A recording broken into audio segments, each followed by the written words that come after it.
राधे दुर्गा कवच की महिमा, रहस्य, लाभ तथा विशेषताओं के बारे में बता रहे हैं। देखिए, मार्कंडेय जी ने कहा, पितामह जो संसार में परम गोपनीय तथा मनुष्य के सब प्रकार से रक्षा करने वाला और अब तक के आपने दूसरे किसी के सामने जो प्रकट नहीं किया हो, ऐसा कोई साधन मुझे बताइए जिससे मैं अपने जीवन में बदलाव ला सकूं।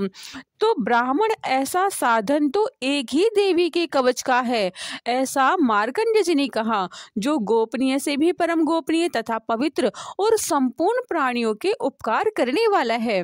तो इसे श्रवण करो। प्रथम नाम शैलपुत्री का है, दूसरी मूर्ति का नाम ब्रह्मचारिणी है, तीसरा स्वरूप चंद्र घंटा के नाम से प्रसिद्ध है, चौथी मूर्ति कुष्मांडा के नाम से प्रसिद्ध है, पांचवी माँ दुर्गा के नाम तथा स्कंद माता ही है। देवी के छठे रूप को कात्यायनी माता कहते हैं और सातवीं रूप की मूर्ति कालरात्रि और आठवीं स्वरूप महागौरी के नाम से प्रसिद्ध है।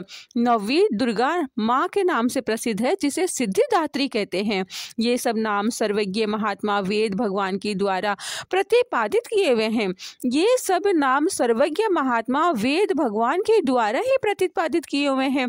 जो मनुष्य अग्नि में, जल में रहा हो, रणभूमि में शत्रुओं से घिरा हो, विषम संकट में फंस गया हो तथा इस प्रकार भय से आतुर होकर जो भगवती दुर्गा की शरण में प्राप्त किए हुए हो, उनका कोई भी अमंगल नहीं हो सकता। युद्ध के समय संकट में पड़ने पर भी उनके ऊपर कोई विपत्ति दिखाई नहीं देती, उनके शोक, दुख और भय की प्राप्ति नहीं हो सकती। जिन्होंने भक्ति पूर्वक देवी का स्मरण किया हो, उनका निश्चय ही अभुद्य होता है। देवेश्वरी तुम्हारा चिंतन करते हैं, उनकी निसंदेह रक्षा करती हो।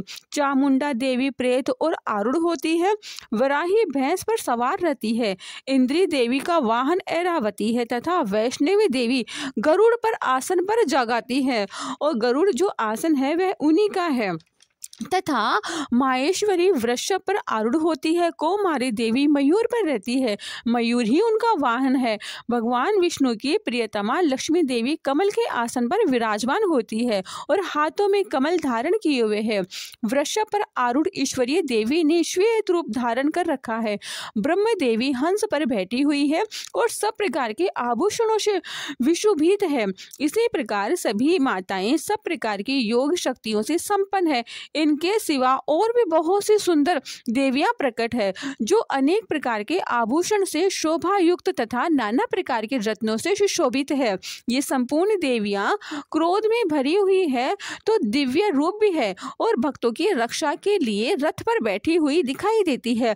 ये शंख, चक्र, गदा, शक्ति, हल और मूसल, खेटक और तोमर, परशु तथा पाश, कुवंत और त्रिशूल एवं उत्तम धनुष आदि अस्त्र शस्त्र अपने हाथ में धारण किए हुए हैं। दैत्यों के शरीर का नाश करना, भक्तों का भय दान देना और देवताओं का कल्याण करना, यही इनके शस्त्र धारण करने का उद्देश्य है।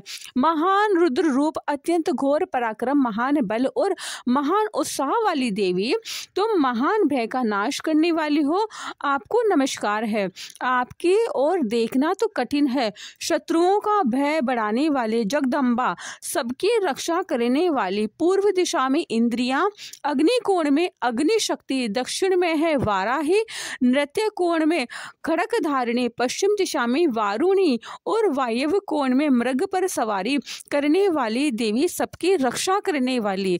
इससे दुर्गा श्लोक का पाठ करने से व्यक्ति के सभी संकट दूर होते हैं तथा दुर्गा सप्तशती का पाठ करने से व्यक्ति के जीवन में आ रही बाधाओं से व्यक्ति को मुक्ति मिलती है। दुर्गा कवच का पाठ करने से व्यक्ति के सभी कार्य सिद्ध होने लगते हैं।